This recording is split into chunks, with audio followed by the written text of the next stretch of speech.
Programa Brasil do Futuro. Notícia, opinião, as personalidades mais importantes e relevantes do cenário político passam por aqui. Tudo o que você precisa para começar o dia bem informado sobre os assuntos de Ribeirão Preto, do Brasil e do mundo, da política e do governo do Partido dos Trabalhadores. Apresentação: José Alfredo Carvalho, Nando Medeiros. Programa Brasil do Futuro. O Brasil é dos brasileiros e das brasileiras. Nosso país é soberano, um país único, que tem diversidade, riqueza e seu maior diferencial, o povo brasileiro. Milhões de brasileiros e brasileiras que acordam cedo todos os dias, que não fogem à luta, que têm orgulho do Brasil e defendem o que for melhor para si e para o crescimento do país. Um povo que sabe a importância de ter casa, luz, comida na mesa, respeito ao trabalho e dinheiro no bolso para viver com dignidade. Estamos aqui para ser o canal e a voz do maior partido de esquerda do mundo, da nossa militância, dos trabalhadores e trabalhadoras do país. Assim como o Brasil cresce, nossa comunicação cresce também. Registramos os momentos históricos do país, priorizamos as principais coberturas, acompanhamos de perto o que muda de fato na vida do povo. A partir de hoje, o Brasil sai do mapa da fome. Aqui valorizamos o povo brasileiro, damos voz a quem ajuda o Brasil a crescer, a quem dá a cara para enfrentar injustiças sociais, lutar por justiça tributária e defender nossos diferenciais. Quem luta para garantir educação a todos, crédito para o trabalhador e mudanças sociais de verdade. A gente respeita todos que fazem parte do nosso Brasil e te convidamos a seguir com a gente na transformação da nossa história. E com orgulho podemos dizer, somos brasileiros e fazemos parte da TV PT. Aqui brilha uma estrela.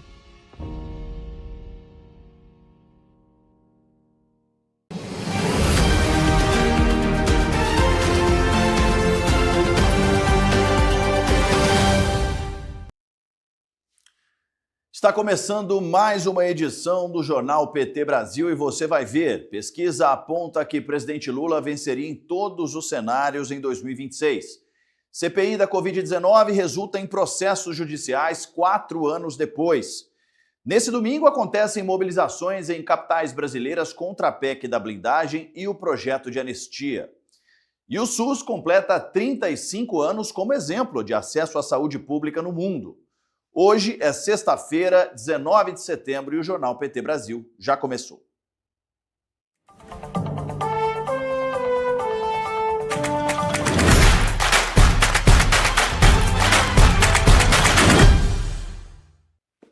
Muito boa tarde para você, seja muito bem-vindo. Estamos ao vivo via satélite pelo PTSat, também pelo YouTube e a Rádio PT. Quem apresenta esse jornal com a gente em língua brasileira de sinais são Lúcia e Nayane.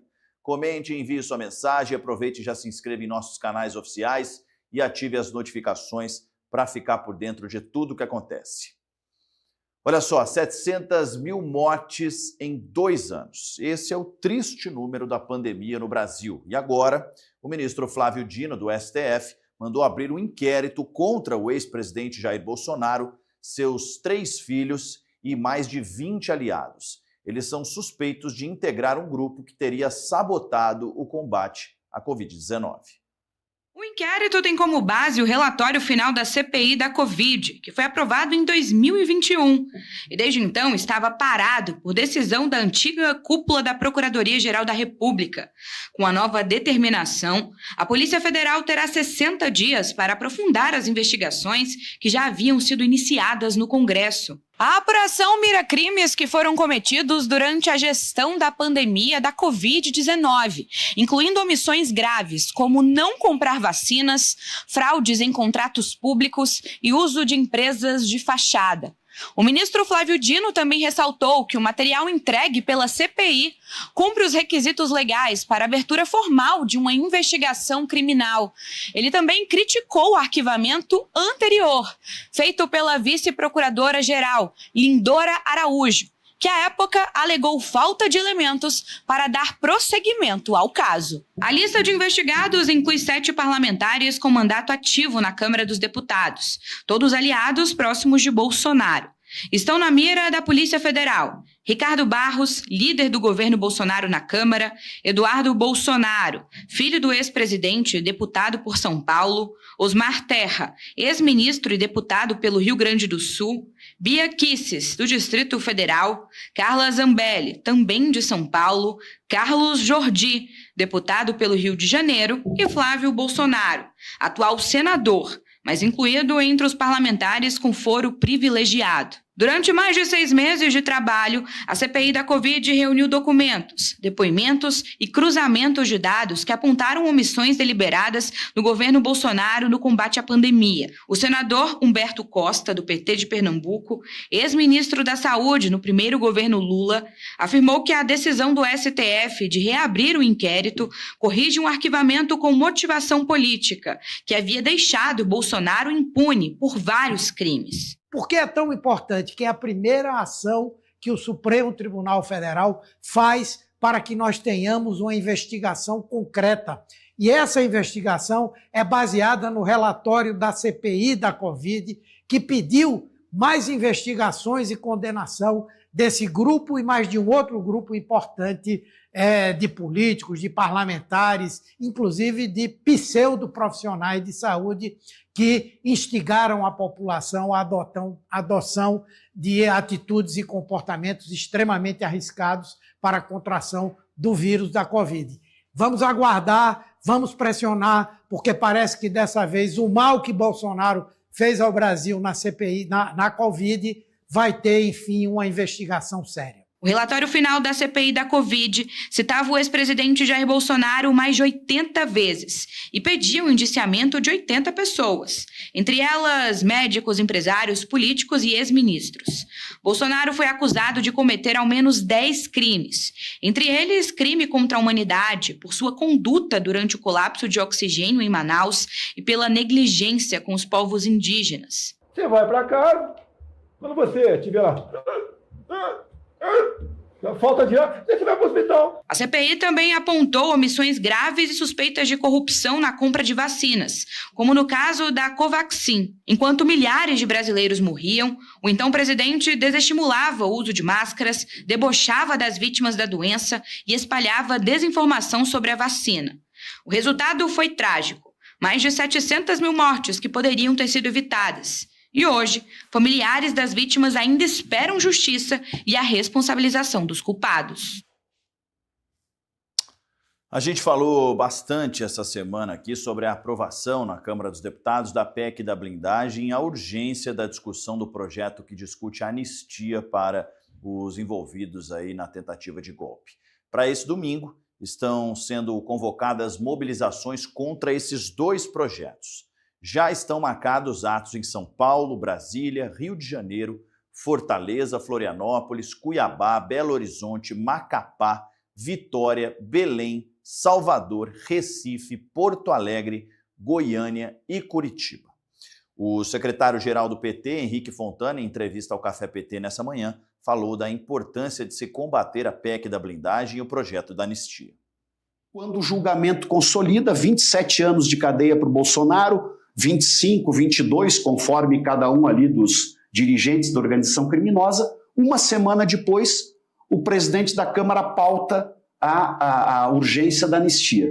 E ela, infelizmente, foi aprovada por 311 votos e o nosso partido, que atua e atuará cada vez mais intensamente para impedir esta votação. Primeiro, porque ela é inconstitucional. Este julgamento, ele é um julgamento histórico exatamente para consolidar a democracia do nosso país e o direito que o Brasil tem de promover o seu projeto de desenvolvimento nacional de forma democrática, com eleições livres, onde as pessoas possam se expressar e nós nunca mais voltemos para o ambiente de perseguição, de ódio, de intolerância que foi instalado durante o governo Bolsonaro. Já começa a haver uma mobilização para o próximo domingo de um grande ato contra esta absurda anistia, contra esta absurda tentativa de perdão para o Bolsonaro para pacificar o Brasil, não pode ter anistia.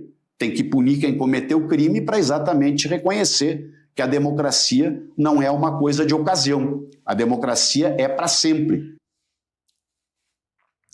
Bom, e a nova pesquisa da Quest, divulgada nessa quinta-feira, revelou que o presidente Lula venceria em todos os cenários para as eleições presidenciais do ano que vem. A gente vai mostrar na tela aqui para vocês, então, Lula na eleição de 2026, intenção de voto. Lula contra Ciro Gomes venceria, então, por 40 a 33. Lula contra Tarcísio venceria também por 43 a 35. Lula contra Ratinho Júnior venceria por 44 a 32. Lula e Bolsonaro, lembrando que Bolsonaro está inelegível, mas Lula venceria Bolsonaro por 47 a 34. Lula e Romeu Zema venceria por 45 a 32.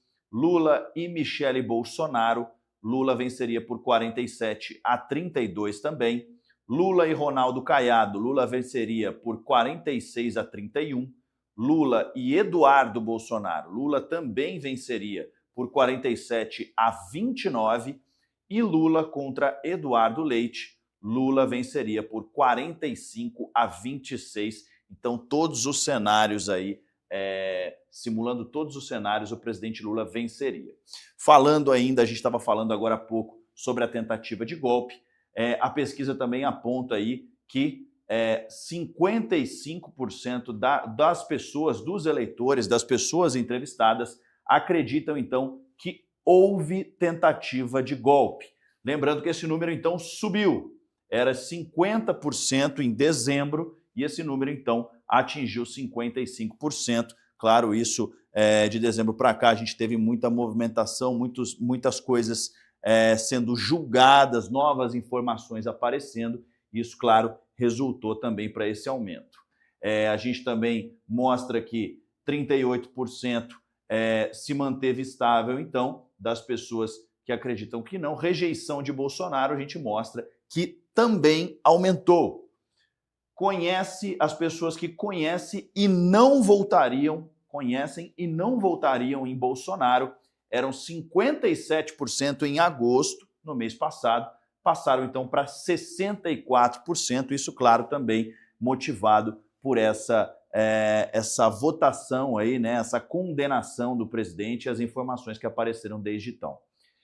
Conhecem e não votariam em Michele Bolsonaro, era 51%, passou então para 61%. E conhece e não votaria em Eduardo Bolsonaro, o número era de 57% em agosto e passou para 68%, subindo então 11%, um aumento bastante considerável. Lembrando que a rejeição de Eduardo Bolsonaro também é muito grande, muito pela atuação dele nos Estados Unidos contra os interesses brasileiros. Mais de 80 mil empregadores de trabalhadores domésticos em todo o país foram notificados pelo Ministério do Trabalho e Emprego para regularizar os depósitos do FGTS. O prazo para colocar as contas em dia vai até 31 de outubro. As notificações começaram a ser enviadas nesta quarta-feira por meio do domicílio eletrônico trabalhista, o sistema que permite a comunicação direta entre o governo federal e os empregadores. A ação tem caráter orientativo nessa primeira etapa, alertando para irregularidades dos depósitos do Fundo de Garantia. Segundo o Ministério do Trabalho e Emprego, os débitos foram identificados a partir do cruzamento de dados do E-Social com os registros de pagamentos na Caixa Econômica Federal. No total, mais de 80 mil empregadores deixaram de recolher corretamente o FGTS, o que representa um rombo de 375 milhões de reais e afeta 154 mil trabalhadores domésticos. O estado de São Paulo lidera a dívida, com 135 milhões de reais em débitos, envolvendo mais de 26 mil empregadores e 53 mil trabalhadores. Já os estados de Roraima, Amapá e Acre apresentam os menores volumes, com valores inferiores a R$ 1 milhão. Quem não regularizar os depósitos até 31 de outubro poderá ser formalmente notificado e responder a penalidades legais. Desde a PEC das domésticas em 2013 e a Lei Complementar 150 de 2015, o FGTS passou a ser um direito garantido aos trabalhadores domésticos. Pela legislação, o empregador deve recolher mensalmente o equivalente a 11,2% do salário, sendo 8% referentes ao fundo de garantia e 3,2% a antecipação da multa por demissão sem justa causa. Eu quero parabenizar o Ministério do Trabalho e Emprego pela ação nacional que visa regularizar o Fundo de Garantia do Tempo de Serviços das trabalhadoras e trabalhadores domésticos. Alertar aos empregadores sobre possíveis irregularidades no cumprimento da legislação trabalhista é fundamental para que os direitos conquistados pela categoria sejam respeitados. Além do Ministério do Trabalho, eu quero parabenizar o governo federal por essa iniciativa, pois a ação reafirma o compromisso com a proteção dos direitos trabalhistas e a valorização das relações de trabalho no âmbito doméstico. O ministro do Trabalho e Emprego, Luiz Marinho, destacou em entrevista à Voz do Brasil a importância da regularização do FGTS dos trabalhadores domésticos. Nós temos que garantir às trabalhadoras e aos trabalhadores os mesmos direitos de todos os trabalhadores do regime CLT no Brasil. Portanto, cuidar, zelar o recolhimento do fundo de garantia é muito importante. E você pode conferir lá no seu aplicativo da Caixa, você tem todos os dados, se está em dia, se não está em dia. E nós aqui estamos observando quem está em dia, quem não está em dia. Então nós vamos notificar os empregadores, que da ordem de em torno de 1 milhão de empregadores domésticos, temos aí 80.506 que não está em dia. Então esses serão notificados para que eles façam a regularização voluntária. Portanto, até 31 de outubro eles têm o prazo para, de forma voluntária, regularizar. Não fazendo, serão notificados e aí poderão incorrer em ser multados, enfim, para garantir o direito a esses trabalhadores que na soma de 154.063 trabalhadores e trabalhadoras que não estão corretamente com seu fundo de garantia depositado. O ministro da Fazenda, Fernando Haddad, destacou em uma conferência nessa semana que as exportações aos Estados Unidos representam 12% de todas as exportações brasileiras e 4% desse total é afetado pelo tarifaço americano. As nossas exportações para os Estados Unidos somam 12% das nossas exportações, tá certo? O que é afetado pelo tarifaço é cerca de 4%. E quase 2/3 desses 4% são commodities que já estão sendo direcionadas para outros mercados. O Brasil tem um petróleo de qualidade, um grão de qualidade, uma fruta de qualidade, um pescado de qualidade. Então não está faltando, nesse momento, comprador, a carne de qualidade, para as mercadorias brasileiras. Está sendo feito também uma gestão não só do governo.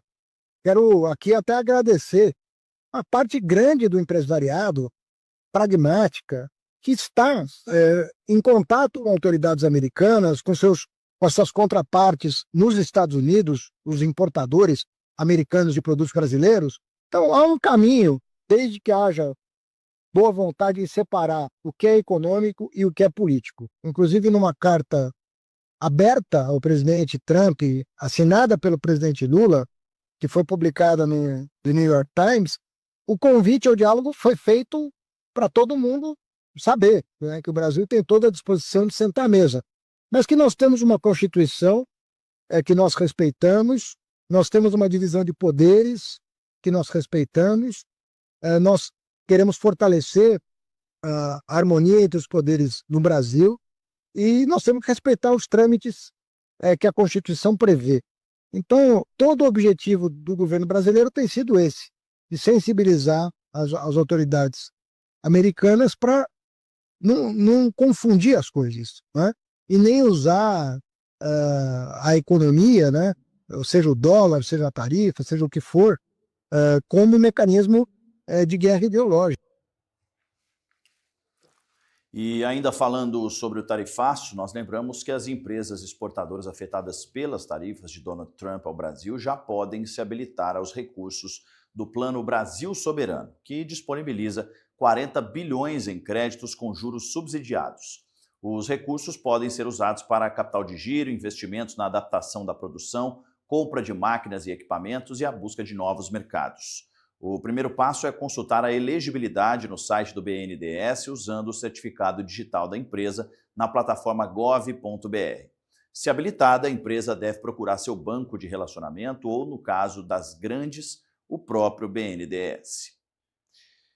E a seguir nós falamos que o presidente Lula anunciou mais de 11 bilhões e meio para obras de drenagem e contenção. Não sai daí que o Jornal PT volta já.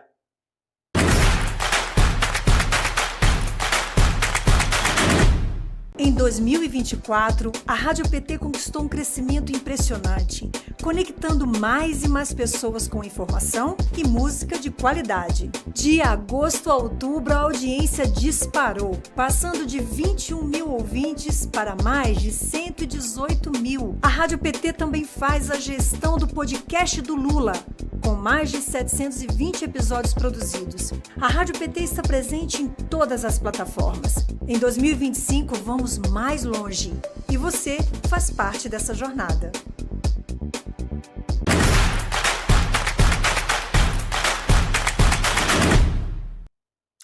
Estamos de volta com o Jornal PT Brasil e o governo Lula bateu um novo recorde no emprego. O desemprego caiu para 5,6%, o menor índice da série histórica, e o salário médio subiu para R$ 3.500. A Maria é formada em comunicação social há 4 anos. Desde janeiro, estava desempregada e tentando uma realocação no mercado de trabalho. Quando eu consegui finalmente me realocar no mercado de trabalho, foi um alívio, né? Tanto para as contas, quanto também para uma perspectiva nova, né? Me recolocar na profissão, pensar no futuro, do que eu posso fazer adiante, porque a gente fica meio sem perspectiva. É uma situação bem delicada, mas agora, graças a Deus, deu tudo certo. Em setembro, veio finalmente a contratação que ela tanto sonhava e esperava. E com a nova vaga como produtora de TV, pôde respirar aliviada. Senti essa diferença com o governo Lula, porque realmente o tempo foi muito menor, o tempo de desemprego, do que outros anos, em outras gestões, em outras presidências eu não sentia isso, mas nesse ano eu senti que foi rápido até, foi meio desesperador, mas quando passou eu falei, não, eu tô fazendo parte da estatística, porque tá mudando mesmo o Brasil e a nossa geração vai conseguir sim se formar, trabalhar e conseguir desenvolver o nosso país, né, trazer melhores condições, melhores serviços, melhores produtos para melhorar o país que a gente vive. E a Maria não foi a única, muito pelo contrário. O governo Lula bateu mais um recorde histórico. O desemprego caiu para 5,6%, o menor índice desde o início da série histórica do IBGE. E tem mais, o salário médio dos trabalhadores também subiu, chegando a quase R$ 3.500. É mais oportunidade, mais carteira assinada e mais dignidade para o povo brasileiro. Os dados foram divulgados pela PNAD, que é a Pesquisa Nacional por Amostra de Domicílios Contínua. A soma dos rendimentos dos trabalhadores também bateu mais um recorde. Chegou a mais de 350 bilhões de reais. Esse dinheiro circulando ajuda a manter o consumo das famílias e movimenta ainda mais a economia dentro do nosso país. Não tem coisa mais importante do que sabermos que cada vez mais o nosso Brasil está crescendo, inclusive na geração de emprego. Eita, governo Lula! Presidente Lula, como disse o Barack Obama, você é o cara. Eu digo, você é o nosso cara. Enquanto te atacam, companheiro, você continua fazendo o trabalho belíssimo em defesa do Brasil. Parabéns, estou muito feliz, muito orgulhoso de saber que mais um pai de família passou a ganhar o pão de cada dia. Não à toa que o governo Lula, que o Brasil com o governo Lula saiu do mapa da fome pela segunda vez. Estamos juntos. E, presidente Lula, não se incomodem com esses que estão gritando não, viu? Os cães ladram, a caravana passa. E com esse novo recorde, mais de 100 milhões de pessoas estão trabalhando em todo o país. Ou seja, mais da metade dos brasileiros estão em alguma ocupação. Além disso, também cresceu o número de colaboradores com carteira assinada, que agora somam quase 40 milhões, o maior número desde 2012. O crescimento do emprego foi puxado principalmente pelos setores da agropecuária, informação, comunicação, atividades financeiras e administrativas e pela administração pública, saúde e educação. Se a gente comparar com o mesmo trimestre do ano passado, também houve expansão em comércio, indústria, transporte e serviços. Chegar o boleto, tem como pagar, não vai ficar parcelando e juros correndo, aquela coisa que tira o sono. Meu Deus do céu, ficou no passado. Em cerimônia de anúncio de 11 bilhões e 700 milhões de reais do PAC Seleções para obras de drenagem e contenção de encostas em 235 municípios do Brasil, o presidente Lula destacou a importância da parceria com as prefeituras para a melhoria da vida da população. Cuidar dos pobres é a maior preocupação que a gente tem que ter. Não sei se vocês estão lembrados, em 2003, eu dizia, se quando terminar o meu mandato, todo brasileiro estiver tomando café, almoçando e jantando, eu já terei realizado a obra da minha vida. Coisa simples, simples. E depois que nós acabamos com a fome, 15 anos depois, eu volto à presidenta da República, tem 33 milhões de pessoas passando fome outra vez. Qual é a prioridade nossa se não cuidar disso? Qual é a prioridade maior do que garantir que as pessoas tenham um bocado de feijão, um pedaço de pão, um copo de leite e alguma coisa para comer à noite? Essas pessoas que moram no lugar mais inóspito, que são as pessoas mais pobres, as pessoas negras e as pessoas que nós temos prioridade de levar benefício. Eu quero agradecer aos prefeitos que apresentaram o projeto, que se inscreveram, aos governadores que apresentaram o projeto e se inscreveram. Porque o que está acontecendo aqui hoje não é apenas o anúncio de algumas obras. O que está acontecendo aqui hoje é uma aula de governança civilizada de um presidente da República que não é dono do país. Quem conhece os problemas são vocês que moram na cidade.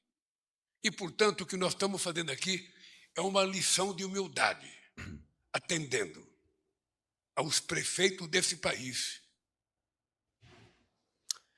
O SUS completa nesta sexta-feira 35 anos. Nosso Sistema Único de Saúde é a principal rede de assistência para quase 80% da população brasileira e é considerada o maior sistema público de saúde do mundo. O SUS é resultado do movimento histórico da 8ª Conferência Nacional de Saúde, que aconteceu em 86 e ganhou forma na Constituição de 1988, que definiu a saúde como direito de todos e dever do Estado.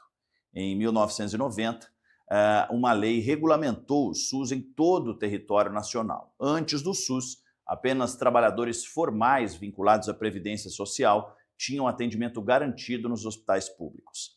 Na prática, apenas 30 milhões de pessoas eram beneficiadas. Para o restante da população, a alternativa era a caridade, serviços filantrópicos ou pagamento do serviço. Hoje, toda a população tem direito aos atendimentos. 76% da população depende diretamente do SUS, número que representa 213 milhões de pessoas.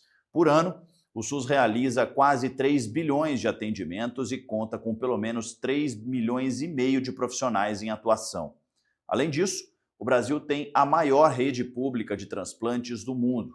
Em 2024, o país bateu recorde histórico no SUS com 30 mil procedimentos. A Força Nacional do SUS mostrou seu trabalho em situações de emergência, como o incêndio na Boate Kiss, em 2013, e também a enchente de 2024, os dois no Rio Grande do Sul. A Força Nacional também atuou, a partir de janeiro de 2023, na emergência de saúde pública na terra Yanomami. O SUS conta com o maior programa público de vacinação da América Latina, o Programa Nacional de Imunizações. Hoje, disponibiliza 48 imunobiológicos, sendo 31 vacinas, 13 soros e 4 imunoglobulinas. As ações contribuíram para marcos como a erradicação da poliomielite, em 94, até resultados mais recentes, como a recertificação de país livre de sarampo. Além disso, o Brasil foi pioneiro na oferta de vacina contra a dengue. A trajetória de fortalecimento do SUS é a marca dos governos do PT, com a criação do SAMU em 2003, do Brasil Sorridente, do Farmácia Popular e da Hemobras em 2004, da Rede Cegonha, atual Rede Aline em 2011, do programa Mais Médicos em 2013, do Brasil Saudável em 2024 e do Agora Tem Especialistas em 2025. Desde 2023, o governo federal retomou a agenda votada ao fortalecimento do complexo econômico e industrial da saúde, com medidas para reduzir a dependência do Brasil à importação. A expectativa é de que, em até 10 anos, 70% das necessidades do SUS em medicamentos, equipamentos e vacinas sejam produzidos no país. E já que a gente está falando de SUS, o maior mutirão da história do SUS aconteceu no último sábado e contabilizou mais de 34 mil serviços de saúde em apenas um dia. No total, 45 hospitais universitários federais em todas as regiões do país participaram da ação, que realizou 34.290 serviços de saúde, sendo 1.666 cirurgias entre pequena, média e grande porte, 4.043 consultas especializadas e 28.581 exames e terapias. Os números representam um aumento de 175% nos procedimentos realizados, quando comparados com a primeira edição do mutirão, em 5 de julho, quando foram realizados cerca de 12 mil serviços. O mutirão foi uma ação integrada do programa Agora Tem Especialistas com os Ministérios da Saúde e da Educação, por meio da Empresa Brasileira de Serviços Hospitalares, e contou com atendimentos voltados a especialidades como cardiologia, ortopedia, oftalmologia e saúde da mulher. O presidente da EBSER, Arthur Quioro, destacou o trabalho integrado entre a Empresa Brasileira de Serviços Hospitalares, o Ministério da Educação e o Ministério da Saúde para levar saúde de qualidade para o povo brasileiro. Olha, na verdade, é um compromisso do Ministério da Educação, do nosso companheiro Camilo Santana e de toda a equipe da EBSER, essa empresa que dirige os 45 hospitais universitários federais, com o programa prioritário do presidente Lula, que é o Agora Tem Especialistas. É o nosso compromisso com o Ministério da Saúde, com o companheiro Padilha, para que a gente consiga priorizar a implementação desse programa que está mudando a vida dos brasileiros e brasileiras. Afinal de contas, ele busca enfrentar por vários eixos diferentes, né, esse que costuma ser, é considerado, na verdade, o principal gargalo do Sistema Único de Saúde, que é o tempo de espera para as especialidades. Nós ampliamos a atenção primária, reforçamos a estratégia de saúde da família, criamos o Mais Médicos e, com isso, ampliamos ainda mais a necessidade de atendimento especializado para a população. E também pagamos um altíssimo preço, né, daquilo que não foi feito durante a Covid. A pandemia de Covid represou muitos casos de atendimento especializados que agora cobram a conta, inclusive pacientes com câncer. Portanto, essa ação que a EBSER, o MEC, estão fazendo junto com o Ministério da Saúde, por isso que foi importantíssimo o presidente Lula, o vice-presidente Alckmin, o ministro Camilo, o ministro Padilha, a direção da EBSER e vários ministros espalhados pelo Brasil, dando o seguinte recado: o governo brasileiro, o governo do presidente Lula tem compromisso com a saúde da população, certo? E está dedicadíssimo a enfrentar este que é o nosso maior problema, que é o tempo de espera nas filas. Portanto, nada melhor do que a gente organizar, a partir desses 45 hospitais universitários, reunindo as nossas atividades de ensino, né, de pesquisa, afinal de contas, professores, médicos residentes, alunos também participaram, mas, acima de tudo, contribuindo para melhorar o atendimento do SUS, resolver os problemas das filas de espera de muito tempo para várias especialidades. Quioro também explicou quais foram os critérios para definir os atendimentos especializados do mutirão. Olha, diferente de muitos mutirões, esse tem uma característica bem importante, porque normalmente se faz um mutirão só para catarata, um mutirão só para um tipo de exame, endoscopia, colonoscopia, por exemplo. O que nós fizemos? Nós procuramos identificar quais eram os principais gargalos em cada região do país, onde atuam os nossos hospitais universitários. E organizamos o Dia E, esse Dia EBSER em Ação, exatamente para poder garantir o atendimento das cirurgias eletivas, de consultas especializadas, de procedimentos de exames que estavam represados, sem determinar qual foi uma única área. Então, nós tivemos cirurgias de pequena, média e alta complexidade, desde cirurgias de pele até, por exemplo, cirurgias bariátricas, cirurgias ortopédicas, cirurgias neurológicas, cirurgias cardiovasculares. Nós tivemos consultas especializadas para fazer com que essa fila possa andar. E os exames não foram simplesmente exames de baixa complexidade. Nós tivemos a realização de ressonância, tomografia computadorizada, exames de ultrassonografia, de colonoscopia, de endoscopia, exatamente aquilo que hoje vem atrasando o acesso, ou se colocando como um empecilho de acesso da população a dar continuidade ao seu cuidado, exatamente para fazer com que o tempo de espera possa diminuir. Talvez fila a gente sempre vai ter na organização do atendimento, mas o problema não é isso, o problema é as pessoas ficarem esperando numa fila ou ficarem empilhadas de uma fila e quando tem acesso, por exemplo, à consulta, entra na fila de novo para o exame. E quando consegue finalmente o exame, entra na fila de novo para a cirurgia. Então o nosso objetivo é ajudar o SUS efetivamente a atender cada vez melhor e ao mesmo tempo ensinar e pesquisar, porque essa é a missão dos hospitais universitários federais. Para realizar os atendimentos, foram mobilizados mais de 4.000 médicos, enfermeiros, técnicos de enfermagem e demais trabalhadores, além de mais de 900 estudantes, somando-se assim cerca de 5.000 profissionais para atender cada um dos pacientes que esperavam pelo serviço especializado. A ação ocorreu de forma simultânea em 24 estados e no Distrito Federal. O próximo mutirão já está previsto para acontecer no dia 13 de dezembro, mês em que a EBSER completa 14 anos de fundação.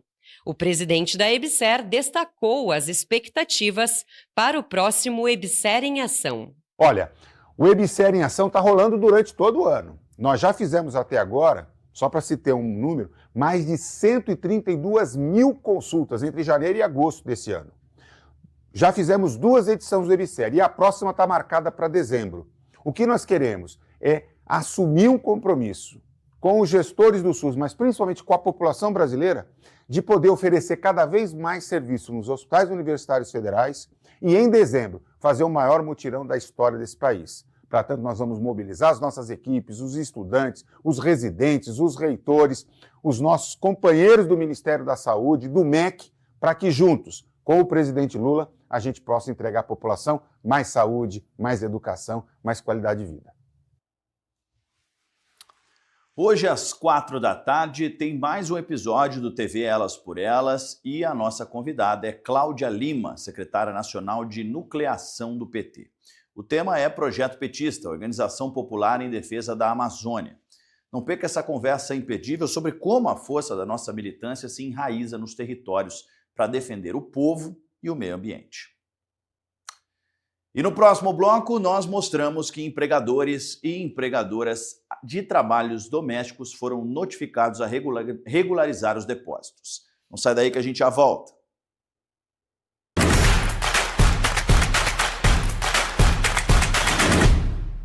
Ô filha. Pai. Eu queria tanto estar aí com você para ver o nascimento do meu neto. Tudo bem, pai. Você vai estar bem aqui.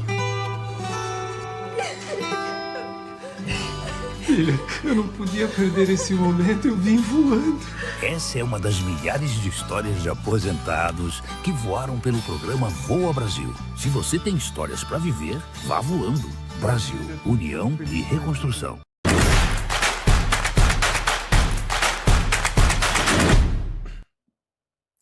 Estamos de volta aqui com o Jornal PT Brasil e nessa quinta-feira nós tivemos novos depoimentos na CPMI que investiga as fraudes a aposentadorias e pensões. Na primeira parte, parlamentares tentaram ouvir Nelson Williams, advogado e empresário apontado como um dos sócios do careca do INSS, mas protegido por um habeas corpus, preferiu ficar em silêncio. Também esteve na CPMI o empresário Milton Salvador, apontado como sócio do careca do INSS na operação sem desconto da Polícia Federal. Nesse relatório, ele é apontado por ter prestado serviços para o careca do INSS e as empresas dele. Apesar disso, ele negou à sociedade, a parlamentares, e apenas afirmou que prestava serviços e que constava como diretor financeiro para poder pagar contas e emitir notas.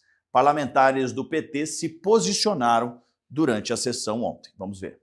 Com certeza teve a participação, a anuência ou, no mínimo, a omissão de muita gente que está aqui, que poderia ter tomado atitudes diferentes. Lembramos, em 2020, servidores do INSS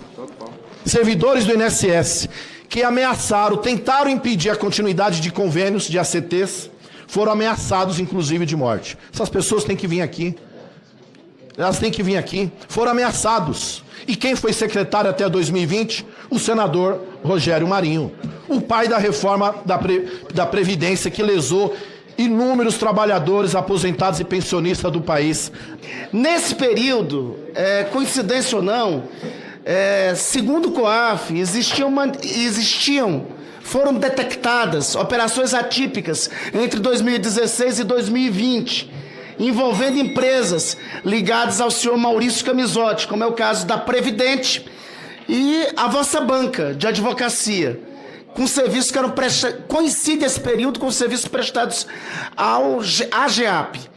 A maioria dessas transações totalizavam 12 milhões de reais nesse período entre 2016 e 2020. Esse esquema que foi montado dentro da estrutura do Estado brasileiro, principalmente a partir de 2019, do governo Bolsonaro, que concedeu as ACTs para estas empresas, que o Careca emitia nota, esse esquema era um esquema muito bem organizado. Nós estamos falando aqui de crime organizado, que tinha gente para trabalhar na liberação das ACTs, tinha aquele esquema montado no governo Bolsonaro para poder colocar sócios fantasmas para dentro dessas entidades. Depois teve toda aquela operação para afrouxar a fiscalização. Nós estamos falando aqui de um esquema sofisticado que roubou bilhões dos aposentados e aposentadas. Aliás, esquema que foi desbaratado no governo do presidente Lula. CGU, Polícia Federal, se não fosse nós, acabar com esse esquema criminoso e garantir, inclusive, a devolução do dinheiro roubado por esse esquema criminoso montado no governo do Bolsonaro. Sabe quem vetou? Bolsonaro. A pedido de quem? O ministro da Economia, Paulo Guedes. Olha lá a assinatura do Jair Bolsonaro colocando um veto numa desculpa das mais ordinárias. Um veto ordinário, quando diz não prestar para nada. Foi o veto do Bolsonaro. Isso permitiu que, através disso, fossem essas empresas completamente recheadas de aposentados que tinham depois um desconto, como eu mostrei lá no início, de R$30, R$40, que foi enchendo o bolso do senhor Camisotti. E o senhor Camisotti ia no seu escritório. Por que foi possível chegar agora a essa quadrilha? Por que foi possível chegar a isso agora? Porque o presidente Lula mandou investigar e cortou tudo que estava dessas empresas. E agora está devolvendo dinheiro aos aposentados. Agora a gente fala sobre energia elétrica de graça. Que a tarifa social de energia elétrica foi aprovada pelo Congresso e segue para a sanção do presidente Lula. A medida garante conta de luz gratuita ou com desconto para famílias de baixa renda que consumam até 80 kWh mês. Ao todo, 4,5 milhões de famílias inscritas no Cade Único com renda de até meio salário mínimo por pessoa serão beneficiadas. Também tem direito à tarifa social famílias que recebem o benefício de prestação continuada, o BPC, além de indígenas e quilombolas de baixa renda.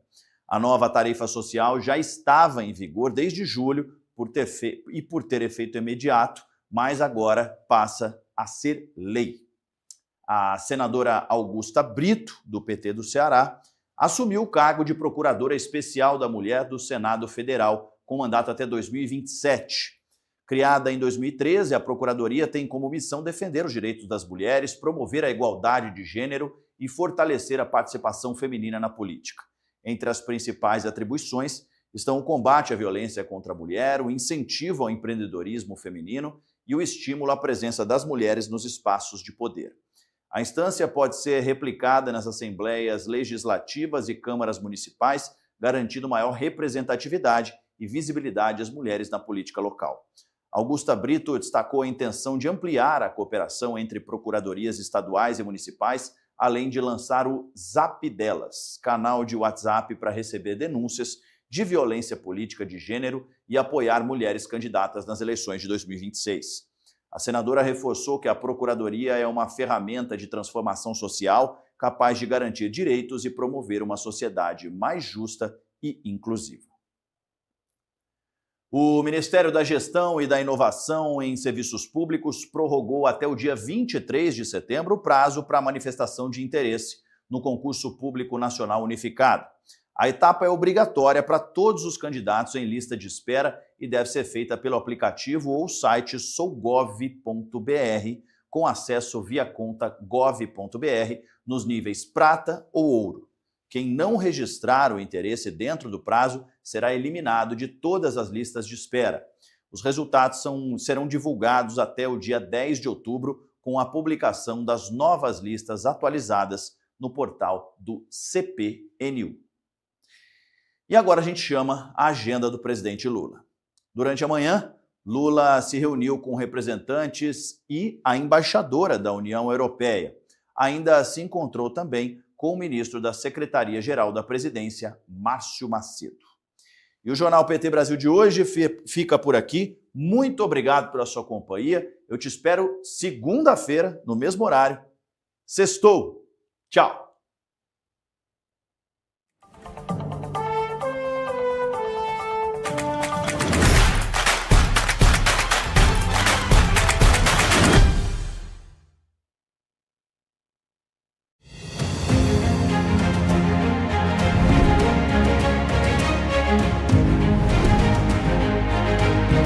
No programa de hoje você vai ver a preparação da Frente Parlamentar em defesa dos planos de educação. Vai acompanhar a defesa do currículo do ensino médio e conhecer um documentário premiado sobre Paulo Freire. Confira! Atualmente, em Brasília, temos um novo Plano Nacional de Educação que já está em discussão e terá impacto nos planos estaduais e municipais de todo o país. Pensando nisso, no dia 14 de outubro vai ser lançada uma frente parlamentar que terá a função de trabalhar para garantir que as demandas da população sejam atendidas. No começo desta semana foi realizada uma reunião preparatória que discutiu diretrizes e prioridades para a atuação dessa frente. O encontro reuniu representantes da APUESP, lideranças estudantis e outras entidades civis. Afinal, o tema traz impactos para toda a sociedade. É importante explicar à população que política de Estado é aquela que tem continuidade, independente do governo eleito. A educação, aquela educação vai continuar. Se mudar, vai ser só com a força do povo. Os planos educacionais abrangem vários temas que impactam a educação no país e não se limitam a questões pedagógicas. Eles também abordam os recursos necessários para manter a estrutura da rede pública. Isso exige investimento, exige formação de professor. A formação atual, ela deixa muito a desejar. Se hoje você não tem, principalmente no ensino médio, você não tem os professores com a formação adequada. Esse é um ponto. Você tem falta de professor de física, de química, de matemática e por aí vai.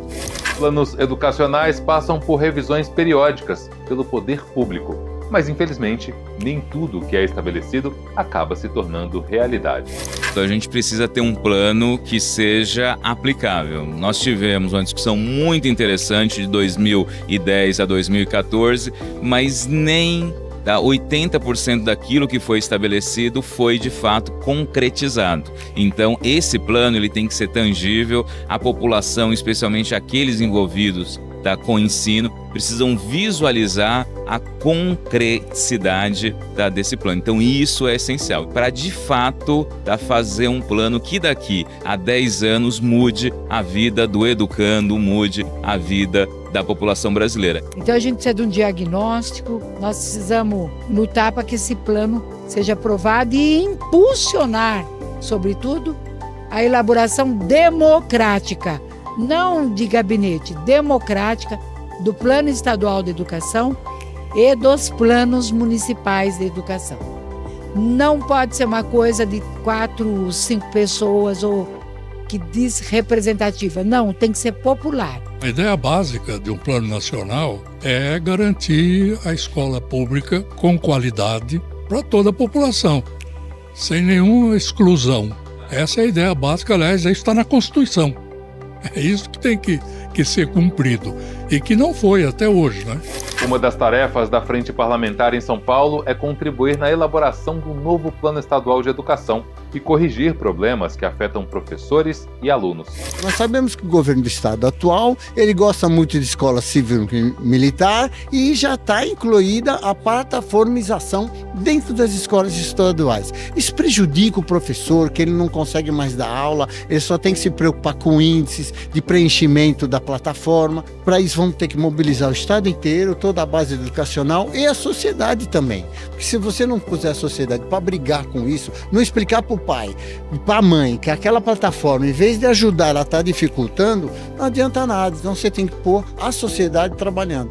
Aqui em São Paulo, nós já começamos as tratativas, os debates, junto com a Secretaria Estadual de Educação, o Fórum, o Conselho e todas as entidades que querem construir um novo Plano Estadual de Educação. O nosso Plano Estadual de Educação, para quem não sabe, ele termina em junho do ano que vem. Então nós estamos no time correto, nós temos aí um pouco menos de um ano para construir um novo plano de educação, que é um plano de Estado para os próximos 10 anos para os filhos e filhas da classe trabalhadora.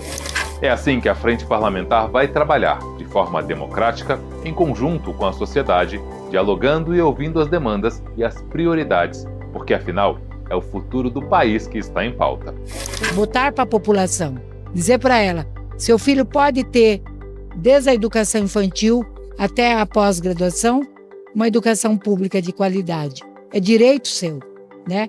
Vem conosco, vamos lutar. Na semana em que celebramos o aniversário de Paulo Freire, conheça o documentário Lendo o Mundo, premiado com o Kikito de melhor longa-metragem documentário no Festival de Gramado. O filme vive a experiência transformadora de Angicos. A educadora precisa estar muito clara do ponto de vista político de qual é a sua vocação, qual é o seu sonho, qual é o tipo de sociedade que um de nós, como professor, pensa. O filme Lendo o Mundo nasceu no ano 2019, no estado de Ceará, em meio de um congresso acadêmico na URCA, em Crato e Juazeiro do Norte, chamado Artefatos da Cultura Negra. E um grupo de educadores e educadoras emancipatórias de hoje, no estado do Ceará, convidou a nós para colaborar em um documentário explorando a tradição brasileira do educação emancipatória, e decidimos que era importante acceder ao legado vivo do grande educador brasileiro Paulo Freire, mirando sobretudo os primeiros passos, as primeiras experiências, o nascimento, digamos, de Paulo Freire, qual foi o trabalho aplicado que estava fazendo Paulo Freire em um contexto também coletivo, com uma mirada coletiva nos anos antes de escrever seus primeiros livros. O filme, ele reafirma a vitória, né, do legado, né, da educação e da esperança. Então, a nossa narrativa, a narrativa desse projeto, desse filme, ela não enfatiza a interrupção do projeto de educação, mas sim a resistência, né, de uma semente que, mesmo diante das forças sombrias do golpe, da censura, essa semente ela segue germinando, né, desde Angicos, dos ciclos de cultura até hoje, né, essa história continua florescendo. Nesse sentido, né, estar participando do Festival de Gramado e sair de lá com a premiação também é um reconhecimento e mais do que isso, também essa sensação de missão cumprida, né, de fazer esse filme, de colaborar com essa história do cinema nacional e reforçar essa missão do cinema que traz luz para esse momento tão importante, né, que foi a experiência de Angicos. Era uma época que o Brasil inteiro vivia numa efervescência política, mas havia sim uma vontade de mudar, uma vontade de transformar o país. É a hora da massa camponesa, dos operários, dos estudantes e de quem tiver vergonha na cara desse país. O Instituto Paulo Freire considera que foi uma feliz parceria esta ao disponibilizar, né, o seu acervo, que inclusive está, né, acessível a todas as pessoas, né, no nosso centro de referência Paulo Freire. E o filme faz um recorte sobre Angicos bastante original e atualiza, né, esta importante memória. Tudo isso vai terminar dentro do acervo do Instituto Paulo Freire e temos compromisso de que tudo seja posto à disposição dos educadores atuais, dos movimentos sociais, para continuar esse legado, fortalecer e continuar e contribuir da maneira que podemos, todas as maneiras que podemos, a continuação desse legado. Então convidamos a todos para ver o filme como uma ferramenta para contribuir a essas conversações e lutas. No dia 16 de setembro, terça-feira, a professora Bebel subiu à tribuna da Alesp para defender o currículo do ensino médio. Uma questão que para nós está preocupante, que é a falta da área de humanas ser respeitada como está na base nacional comum curricular. A gente quer que história, geografia, filosofia, sociologia componham o currículo. Eu acho que é importante que a Secretaria da Educação repense e recoloque esses conteúdos curriculares que muito vai enriquecer o currículo do ensino médio.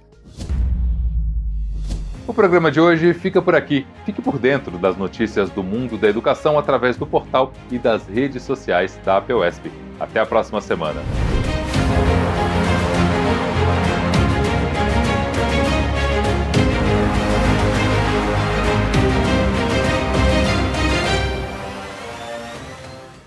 Você sabe, na hora em que precisa, é com o PT que você pode contar.